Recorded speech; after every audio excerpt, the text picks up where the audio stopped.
Hello student, let's see this question. Here question is assertion and reason based.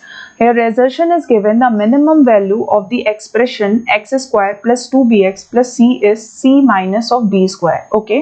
And reason बोल रखा है the first order derivative of expression x is equal to minus b is 0. Okay. So let's just सबसे पहले तो assertion हम देख लेते हैं. assertion हमारे पास क्या बोल रखा है कि minimum value of expression की c minus of b square आ रही है. ठीक है. So यहाँ पे fx ऑफ फंक्शन दिया हुआ है कितना x square plus 2bx plus c, right? Now the differentiating the above function with respect to x हमें क्या मिल जाएगा यहाँ पे f dash of x is equal to 2x plus 2b, right? यहाँ पे कितना हो जाएगा ये function of x plus 2b that is equal to 0 के बराबर, right?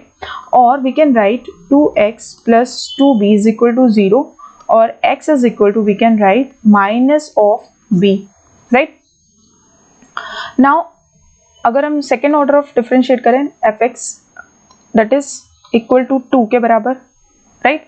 तो कितना हो जाएगा ये this will be, और हम लिख सकते हैं f function of x is equal to minus of b is greater than equal to 0, right?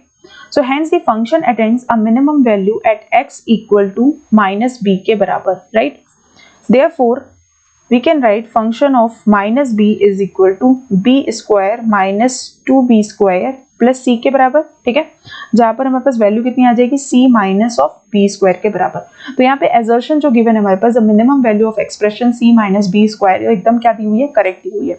Reason हम देख लेते हैं. रीजन में बोल रखा है the first order derivative of x is equal to minus b. बिल्कुल करेक्ट बोल रखा है कि यहाँ पे जो फर्स्ट ऑर्डर डेरिवेटिव है that is first order derivative हमारे पास कितना आ रहा है, माइनस b आ रहा है. ये फर्स्ट ऑर्डर डेरिवेटिव ही तो दिया हुआ है फंक्शन का, that is x is equal to minus b और इज इक्वल टू कितना आ रहा है हमारे पास, ये 0 के बराबर. तो यहाँ पे बिल्कुल 0 के बराबर आ रहा है, तो हमारा रीजन बिल्कुल करेक्ट दिया हुआ है. लेकिन अगर हम बात करें minimum value of expression c minus of b square के लिए जो रीजन गिवन है, ये रीजन इसके लिए असर्शन के लिए करेक्ट नहीं है, but although assertion and reason अपनी अपनी जगह पे क्या है, करेक्ट है. तो हम देख लेते हैं कौन सा ऑप्शन करेक्ट हो जाएगा.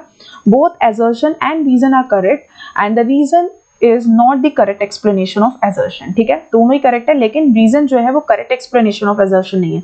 So option second will be the right answer of this question.